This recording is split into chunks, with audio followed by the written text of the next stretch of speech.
Susan, and today we're going to be talking about trauma and daily functioning. Hi, Susan. Hi, Brooke. So, trauma and how it affects daily functioning. That's a really big topic. It is. Yeah, we put out a call on Facebook to see what people were really interested in hearing about, and this was one of the first questions that came in, and it's a really good one because trauma profoundly impacts daily functioning in lots of different ways. As I've told our viewers before, I am not only a therapist for trauma, but I'm a survivor of trauma, and I've dealt with my own PTSD over a number of years. A few years ago, I wrote a blog called 24 Hours with PTSD. So I thought maybe I could talk about what it's like to go through the clock with PTSD, because it has profound impacts on the whole kind of circadian rhythm and living cycle of people. And I thought we'd start by talking about sleep. Yeah, sleep is very important. It is, and it's very impacted by trauma. In fact, it's so impacted by trauma that I can almost diagnose PTSD just by asking somebody about their sleep cycle. And that might seem extreme, but it's true, because the pattern for people who have PTSD is that they tend to wake up every 90 minutes. And this happened to me, and it got me thinking about, why am I waking up every 90 minutes? Like, I could set my clock by it almost. There's an answer to it. The answer is the sleep cycle itself. So every 90 minutes or so, we go into REM sleep, which is where our eyes move back and forth, and we are processing the day's events in our mind through the dream state. And what happens with people with severe trauma is that REM sleep is when the unconscious mind kind of throws up images and things that have not yet been fully digested and processed for processing.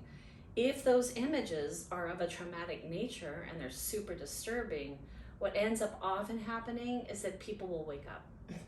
They might either have a nightmare and wake up, or they may just wake up. What was happening to me was I was waking up prior to going into the sleep state.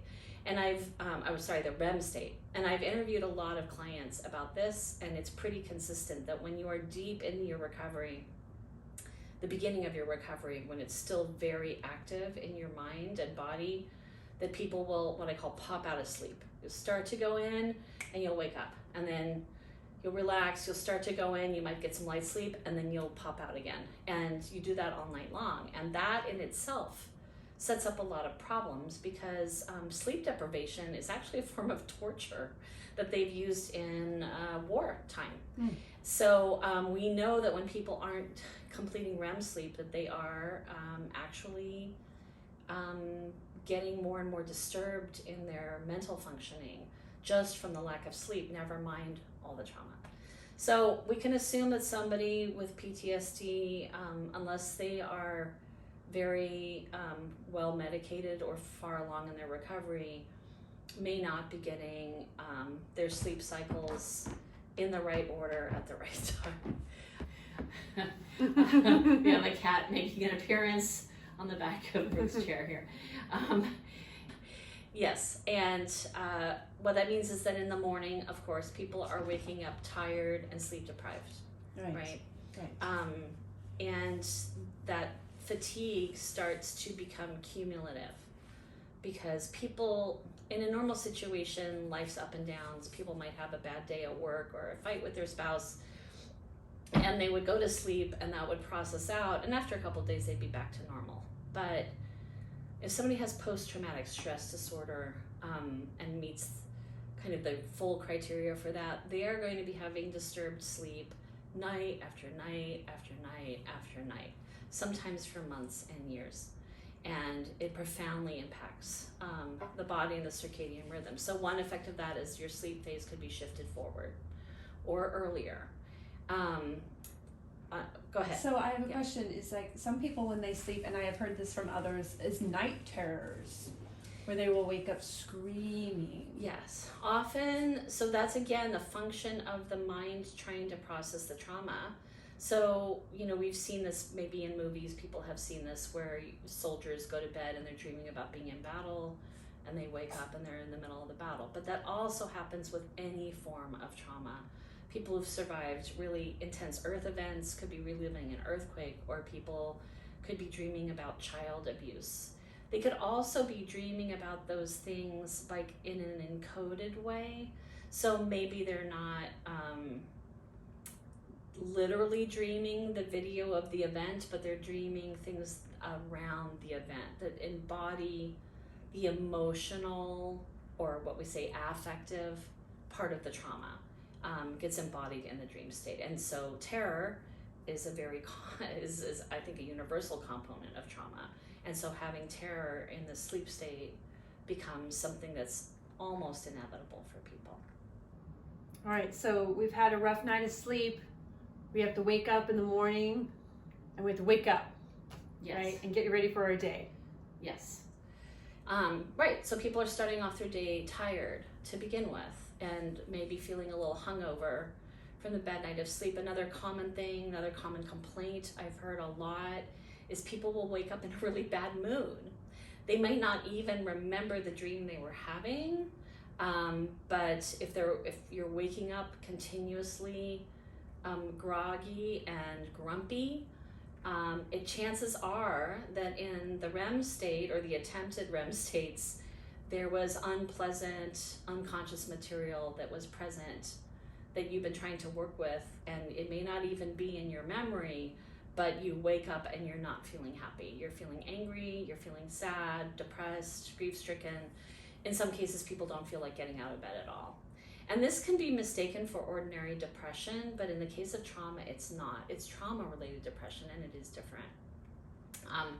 As people move into their day, people's coping mechanisms start to kick in. But there's always, in PTSD, a kind of insecurity about how you're going to move through your day and when it's going to hit you and when it's not. And again, because PTSD often can go on for a very long period of time in people's lives, it starts changing how people interact with other people. And we know that PTSD is what I call a disorder of avoidance. It sets up avoidance in people. So if the trauma is interpersonal, people might be avoiding things in their relationships. If the trauma is environmental, they might be avoiding, like they're not going to take this road to work, they're going to take this road to work, right? Which may be a much longer road.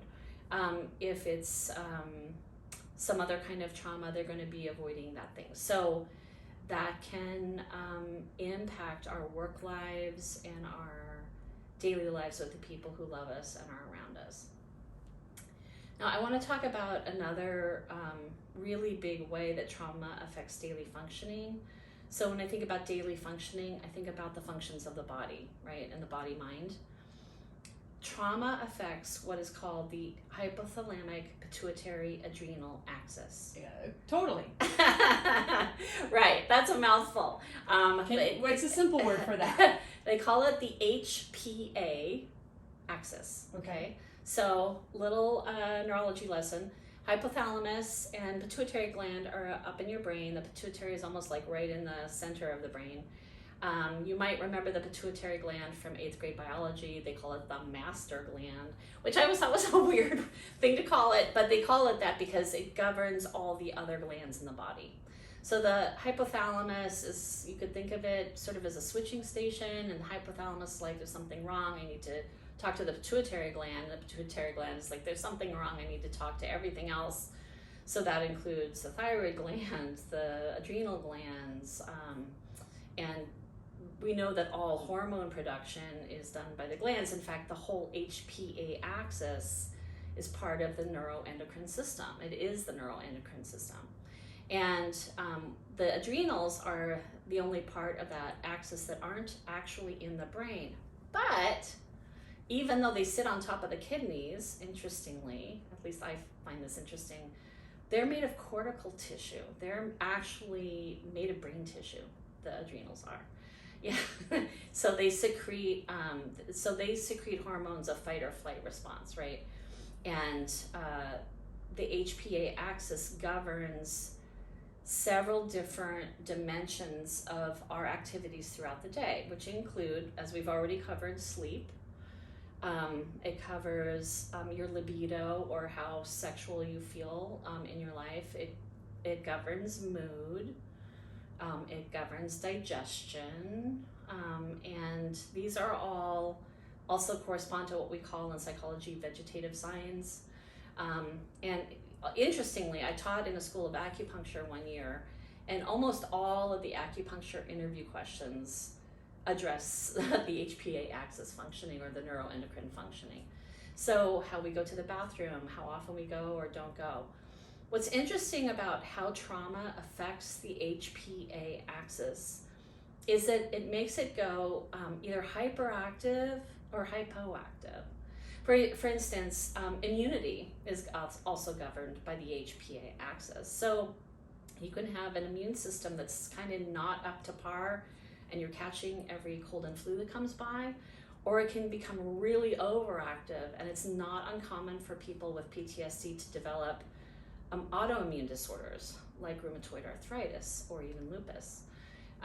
So you have this hypo, and you can see this hyper-hypo. So in mood, a hyper mood would be like excitability, anxiety, or even mania. A hypo mood would be lethargy, depression, like a motivation. And so this is the function of the trauma impacting your neuroendocrine system. A lot of people blame themselves for getting into bad moods, or like, I'm stuck in this mood, or they think it's like a mood sort of mental disorder, but it's actually more of like a mood physical disorder, because trauma has injured the HPA axis. In digestion, similar thing. You can have a really revved up digestion where you're like, things are moving through your body really quickly.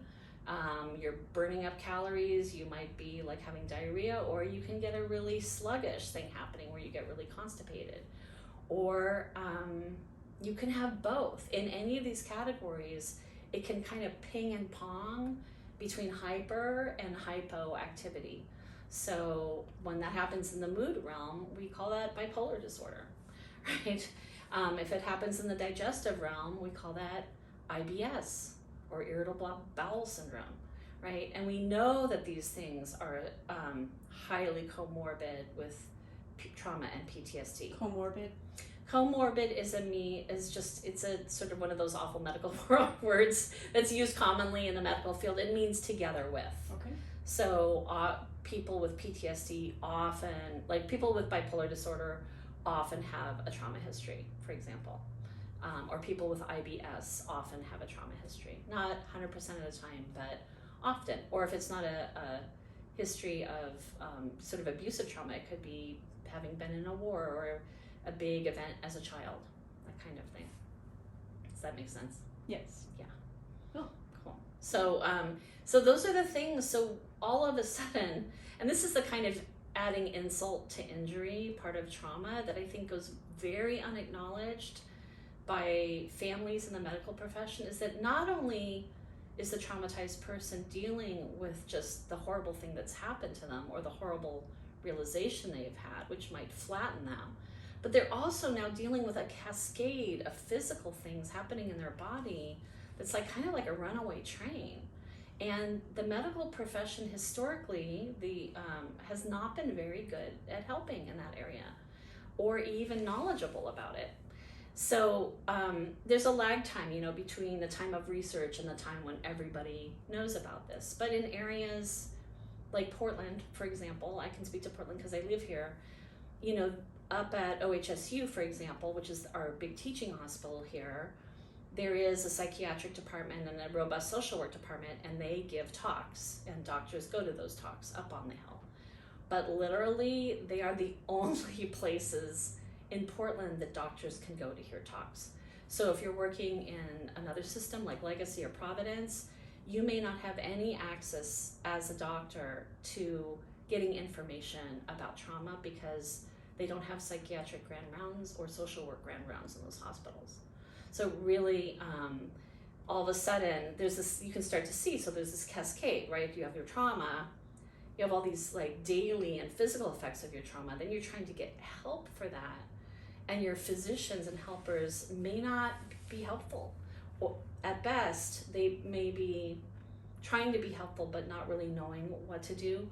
At worst, you might get labeled as drug seeking or non-compliant in some way, which, and I've heard all of these stories over the years because I've been doing this for a long time.